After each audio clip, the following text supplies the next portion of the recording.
Por que jornalismo, cara? Cara, por que jornalismo? Eu sempre conto essa história porque faz todo sentido. Quem me conhece sabe que eu tenho uma ligação muito forte com família. Tô falando aqui dos meus irmãos, né? Falei da minha mãe no começo. E o grande amor da minha vida era meu pai, assim. Meu pai, infelizmente, faleceu em 2021. E ele era cego. Totalmente cego. Ele tinha uma doença que... Ficou ao longo da vida? Ficou ao longo da vida. Tá. Chama retinose pigmentar. E é uma doença na retina que pode ou não progredir. Então, quando eu nasci, meu pai enxergava ainda. E essa doença, ela faz você perder a visão panorâmica, assim. Então, chega um momento que você não tem mais nada aqui, assim. E aí, ele descobriu a doença, não tem como saber se ela vai progredir ou não. Então, ele foi vivendo a vida dele e aí foi perdendo a visão até o momento que ele perdeu totalmente. E aí, eu era muito próxima dele. Tipo, uma coisa, assim, de alma, assim. Quase não é pai e filha, mas é amizade, assim. Uma coisa muito parceira, assim. E aí, quando meu pai perdeu a visão, a gente também teve que reaprender a se relacionar com ele, a entender o que ele estava passando, a família inteira. E aí Isso aconteceu, ele tava coroa? Ele tinha quantos anos? Ele começou a perder mesmo, assim, eu acho que eu tinha ali uns 10 anos, mais ou menos. Então, ele tinha uns 45, mais ou menos. Tá. E aí, então, eu cresci vendo esse processo acontecer. E também cresci meio que sendo o olho dele, ele falava. Então, por exemplo, se a gente estava assistindo a um jogo, eu contava pra ele o lance. Sei lá, pai, o cara veio por trás e fez isso. Ou a gente estava assistindo a um filme, a gente ficava ouvindo, aí ele falava, como é a pessoa? Então, eu meio que descrevia tudo pra ele, assim. Então, me pareceu tão natural seguir por um caminho que fosse contar história, sabe? Então, um caminho que... Eu sempre gostei de escrever também, eu escrevia carta pra todo mundo, eu tinha papel de carta, eu adorava redação na escola. Então... Eu sempre fui mais por esse lado, sabe? De contar história, de escrever. Eu adoro fazer isso. E aí, foi isso. Foi natural. Aí eu falei, quer saber? Aí eu quis ser jornalista esportiva no começo, porque era a minha relação com meu pai, né? Meu pai corintiano, doente, assim. Então... E você deve ser corintiana também? Também. Depois que ele morreu, eu confesso que eu parei, assim, um pouco, porque era com ele, né? Então, assim, hoje, se você me perguntar quem joga no Corinthians, eu já nem sei mais, porque me machuca um pouco, Entendi. assim. Mas no começo eu queria ser jornalista esportiva. A ideia era trabalhar ali, tipo, porque eu sabia que isso ia ser legal pra gente. Sei lá, era uma coisa que eu queria fazer por ele, de certa maneira. Mas nem sempre a gente consegue o que a gente quer logo de cara, né? Então a vida me levou pra outro caminho. Fui fazendo outras coisas e tal. Fui trabalhar no esporte 10 anos depois de que eu comecei. E aí já nem queria mais, já não era mais o que eu queria. Mas é isso, aí fui pro jornalismo e foi por causa dessa minha relação com meu pai, assim. Onde que tu teve experiência no esporte? No Globo Esporte, na Globo. Eu fiquei 8 meses no esporte. Quando eu saí do G1 Minuto, eu fiquei 8 meses. Só que eu fiquei pouquíssimo, assim, Eu cheguei 2 meses antes da Copa e... Obviamente eu não ia chegar aí pra Copa, porque eu realmente não tinha experiência nenhuma na área, né? Eu tava fazendo política e economia. Do nada eu vou, sei lá, não sei a escalação de ninguém, gente, desculpa. Preciso chegar, né? E aí, só que aí eu vi que não era o que eu queria, assim, sabe? Porque naquele momento da minha vida, trabalhar com esporte, meu pai já mais velhinho, foi em 2018 isso, 2018, significava estar longe dele. Então, várias vezes eu fui pro estádio pra fazer o jogo e tal, e aí eu tava vendo o Corinthians no estádio, mas eu não queria estar no estádio, eu queria estar com ele assistindo, entendeu? Então, naquele momento da minha vida já não fazia mais sentido. Então, estar trabalhando significava estar longe dele. Então, não valia a pena. A conta não fazia sentido. Bom que não deu certo, então, o jornalismo esportivo, né? Porque eu talvez teria perdido muitos momentos com ele, entendeu? Então, é isso. E você ia ter que ressignificar um monte de coisa porque você ia trabalhar com uma parada que ia te lembrar dele o tempo inteiro. E você... É aquela coisa, você transforma o seu prazer em obrigação. Já passei por isso. E acaba perdendo o tesão na coisa, sabe? Então é isso. Eu fiquei ali 8 meses e eu lembro que eu ficava, não, eu quero ir pra casa ver o jogo com meu pai, sabe? Não faz sentido. E acabei mudando depois, fui pro entretenimento de vez. Mas foi bom pra eu saber que é o que eu não queria, assim, sabe? Isso é importante. Senão eu ia ficar sempre com... Quando tu fazia o G1 em 1 minuto ali, não era mais estagiária, já tava... Não. Eu comecei no G1 Minuto em 2015... O G1 Minuto estreou em dia 20 de abril de 2015 e eu já tava na Globo há 7 anos.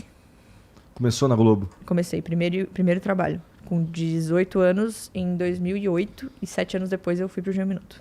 Estagiária, fiquei lá 2 anos, depois fui efetivada e fui, sabe, vamos por aqui, vamos por aqui, vamos. Aqueles lugares que você vai, tem um espacinho, eu tô indo. Aí foi. Cara, e esse G1 em 1 minuto aí é impressionante como marcou muita gente, cara. Demais. Porque Até a galera que falando, aquela mina lá do G1 em 1 minuto. Não, nem falava assim, G1 em 1 minuto. Até aquela hoje. mina que aparecia lá falando as paradas rapidão, com a roupa, Sim. com a camisa diferente. Até hoje falam pra mim isso. Eu falo, gente, eu saí em 2018. O quê? 5 anos quase. E as pessoas ainda lembram disso. E aí falam, Mari, usa uma camiseta aí. Eu falo, gente, eu uso ainda, mas hoje eu tô com 33 anos. Eu talvez não use mais tanto, assim. Mas ainda tem minhas camisetas. O que quer dizer com isso, Mari? Nada. Não, mas é que meu estilo mudou, assim, um pouquinho, sabe? Tá. Então, Lado, sabe? As pessoas quase não me percebem. não te reconhecem. É. Eu percebi isso com mais força ontem, que eu fui gravar uma parada e eu tinha que estar de calça comprida, tinha calça jeans e um tênis. E uma camisa polo. Cara, a última vez que eu usei essa combinação, eu tava dando aula de inglês. Foi a última vez que eu usei essa combinação, 2016. Nossa, mas é muito doido porque as pessoas veem a gente, né, e tem essa imagem fixa de quem a gente é, assim. E eu sempre brincava com isso. Eu falei, o G1 Minuto, uma coisa que muita gente não sabe, é que as roupas eram minhas. Então não é que existiu uma estratégia do tipo, tá, vamos colocar uma pessoa na TV usando camisetas. Não. A ideia do projeto era, vamos colocar as pessoas que a gente selecionou ali da galera da internet para dar notícias no meio da programação. E elas vão ser quem elas são. Então, acontece que quem eu sou é essa pessoa. Então, eu usava as minhas roupas. E então, aí, como essa era a ideia, ninguém te gongava também. Não. Eu falo que eu tive, assim... e eu sempre reconheço isso. Eu falo isso, gente, não fui eu que... sou contra o sistema e vou, sabe, contra tudo que eu aprendi na faculdade e vou pôr minha camiseta e vocês que lutem. Não, pelo amor de Deus, eu não tinha essa... pretensão nenhuma. Então, o que aconteceu foi, me convidaram, falaram que era um projeto que tinha essa liberdade e viraram pra mim falando, Mari, seja você mesma. Eu falei, vocês têm certeza? Tem. E aí eu lembro que até nos pilotos eu me arrumei. Eu tenho um TED Talks que eu falo sobre isso, né? Que é um TED Talks que fala sobre autenticidade. Quando me chamaram pra fazer o piloto do G1 Minuto, eu coloquei a roupa séria. Eu fui de salto, eu fui de camisa. Porque eu achei que era isso que eles esperavam de mim. Então eu fui meio que fantasiada de outra coisa, sabe? Então quando eu cheguei lá, falaram, não, o que você tá fazendo? Tipo, não, a gente quer você. E aí eu usava minhas roupas. E era muito, muito legal, assim. Porque ao mesmo tempo que foi muito tenso no começo, porque você tem medo de não ser levado a sério, me surpreendeu positivamente o movimento, sabe? De que as pessoas parece que estavam querendo alguma coisa diferente, assim, sabe? Tipo, eu me vejo em você, ou talvez uma mãe ou uma avó falando, eu vejo minha filha e minha neta em você, sabe? Então, existiu esse movimento que me surpreendeu demais, assim, demais. Eu nunca imaginei que o G1 Minuto ia causar o que causou na minha vida, assim, foi um absurdo. Antes disso, tu era o quê? Social media da parada? Eu era editora do site do Bem-Estar, programa. Eu comecei estagiando numa equipe de chat. Sabe quando termina o Big Brother e a pessoa... eu não sei se hoje ainda tem isso, mas tinha aquela coisa... a pessoa agora vai pro chat conversar com você. Eu era dessa equipe quando eu estagiei. Então eu ficava ali nos bastidores selecionando pergunta e tal, apresentava algumas coisas. E aí depois eu fui repórter do G1 mesmo, de cobrir porta de Enem e tal. Aí fui social media do G1. E aí fui editora do site do Bem-Estar. Enfim. Fiz uma porrada de coisa. Porque é isso, a gente fazia meio que tudo. Ia fazer cobertura de Lollapalooza. Esse aí tu curtia. Demais. Carnaval, era muito legal, sabe? São Paulo Fashion Week, quando a São Paulo Fashion Week era ainda alguma coisa muito maior do que é hoje, infelizmente, mas... Então eu fiz muita coisa. E aí eu tava lá quietinha, sendo editora do site do Bem-Estar, que eu adorava. E aí me ligaram e falaram, então amanhã tem um projeto novo. 4 meses depois o G1 Minuto estreou, assim. Minha vida fez... mudou totalmente. Muito legal. Mas por quê? Aí tu ficou famosa. Sim, você acredita? É que maneiro coisa ser doida. famosa? Tu gosta de ser famosa? Cara... Por que eu tô dizendo isso? Porque assim, hoje eu fui ali no Google e coloquei assim, Mari Palma. Só isso. Medo. E aí, eu vi que tu e o Felipe são muita mídia, cara. Você posta uma foto de biquíni e os caras mídia pra caralho. Eu fiquei, porra. Eu não sei se sou eu ou se é o biquíni, né? Tem que avaliar isso aí. O povo adora uma foto de biquíni. Não, mas... Mas eu entendo o que você diz e assim... Isso pra mim é uma coisa que eu tive que tratar muito na terapia, assim. Ser famosa? Porque nunca foi um objetivo meu. Eu tenho o mesmo grupo de amigos desde que eu era criança. Eu sou muito tímida. Eu sou extremamente tímida. É uma coisa assim que... Se você fala, Mari, vamos numa festa... eu talvez não converse com as pessoas na festa por timidez. Por muito tempo as pessoas me viam quase como arrogante nesse sentido, mas... Tudo bem, acontece. Mas assim, eu sou realmente muito tímida. Minha mão sua de conversar com pessoas. É muito doido isso. E trabalhar com câmera me fez entender que eu não sentia isso com câmeras, porque você tá conversando com a lente, né? Eu tô aqui, ó, falando agora, não tem nenhuma pessoa na minha frente fazendo assim, ó. Porque as pessoas olham, às vezes você tá falando uma coisa, a pessoa tá assim, ó. E isso me assustava muito. Então, quando comecei no G1 Minuto, eu confesso que naquele momento, a minha cabeça era, eu tenho um novo desafio profissional, que por acaso significa estar na televisão. Mas é como o meu trabalho de ontem. Que é, vou trabalhar, volto pra casa, fico com os meus pais, com meu cachorro, tá tudo certo. Minha vida segue. Meus amigos, vamos no shopping sexta-feira, acabou minha vida. Tranquilo. Só que eu não tinha parado pra pensar na consequência que aquilo poderia ter. Então, logo na estreia, as pessoas começaram a me seguir. Eu tinha ali, sei lá, 500 seguidores. E falava, pô, que legal e tal. E eu falava, ok, tem alguma coisa acontecendo aqui. Eu não tinha parado pra pensar que isso poderia acontecer, sabe? Nem que eu poderia ser rejeitada, mas nem que eu poderia ser aceita da maneira que eu fui, assim. Então, me assustou muito no começo, porque você sai do mesmo grupo de amigos desde a infância. Sei lá, assim, tem, 5 amigos até hoje. E você, do nada, passa a ser conhecida pelo Brasil inteiro. Você vai no cinema e as pessoas te param. Pra mim, aquilo me gerou ansiedade, de maneiras absurdas, assim. Do tipo, ok, agora eu sou meio que obrigada a conversar com pessoas que eu não conheço, sabe? Então isso me deixou muito assustada. Mas hoje, eu aprendi a lidar com isso, assim, sabe? Então, as pessoas que me conhecem hoje sabem que eu sou tímida.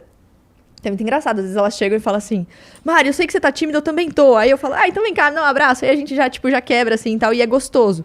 Porque, felizmente, parece que eu nunca tive nenhum problema de hate, assim, sabe? As pessoas realmente, quando se identificam comigo, se identificam comigo. E aí, é isso. Mas foi uma questão que pra mim é muito difícil. Tanto que hoje, eu ainda preciso dessa minha zona, sabe? De conforto, assim. Então, por isso Ficar que... quietinha no teu canto. Por isso que, por exemplo, hoje eu reúno muito meus amigos em casa, que são os mesmos desde sempre. Eu sou muito amiga dos meus primos, que são minha família. Então, assim, eu tenho a minha zona de conforto. Eu tô sempre com as mesmas pessoas. Eu tô sempre... você não vai, por exemplo, ver a Mari, sei lá, nada contra, inclusive, né? Todo mundo vai, mas na farofa da GK. Porque é isso, eu vou estar em casa com os meus amigos. Mesmo, né? Eu tô tranquila, entendeu? Eu tô em casa com os meus amigos, tipo, de sempre, porque o que a gente faz exige muito da gente, né? Então, você vai no cinema, você, de certa maneira, tá trabalhando também. Eu sempre falo isso para as pessoas que às vezes não trabalham com isso, que não entendem. A gente meio que trabalha 24 horas por dia, todos os dias, né? Porque você tá na rua, você é você. Eu sou a Mariana, mas eu também sou a Mari Palma. Então, você tá trabalhando 24 horas por dia, então cansa às vezes, sabe? Então, por isso que a minha zona de conforto hoje, ela é tão preciosa nesse sentido, sabe? Então, eu realmente preciso desses momentos. Foi como eu consegui lidar com isso, assim, sabe? Então... Interessante. A galera, geralmente quando tem uns caras assim, que vêm aqui conversar comigo e tal, principalmente que ficaram famosos muito jovens, eu sempre fico interessado em saber como eles lidam com isso, porque... É isso que você falou, de repente você é bombardeado com muita energia humana o tempo inteiro, pra todo lado que você vai. E é pior ainda quando você é muito jovem, né? Sim. Tu ficou famosa, tu tinha quantos anos? 2015, eu tinha 26.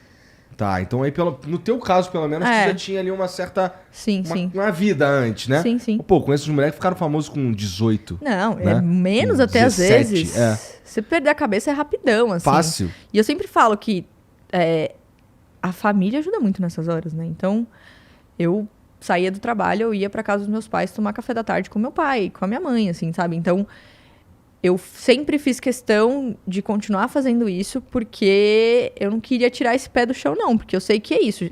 Deslumbra muito fácil, né? A gente tá num universo que do nada você vira uma pessoa conhecida, do nada você tá no camarote tal, conversando com aquele famoso que você só via na televisão, e aí do nada todo mundo é muito amigo e você fala, gente, sério? Tipo, aí seu amigo da escola te liga e você fala, não, desculpa, eu não posso, porque eu tenho um rolê pra ir, entendeu? Então, eu sempre fiz muita questão de, eu vou aproveitar tudo isso que é legal.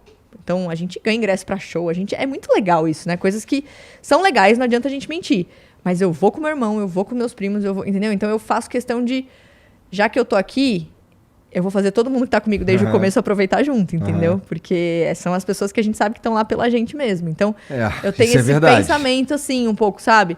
Que é aproveitar o que vem de bom disso, mas não deixar o lado ruim flertar muito comigo, não. Porque... É muito fácil sucumbir, especialmente quando você é jovem.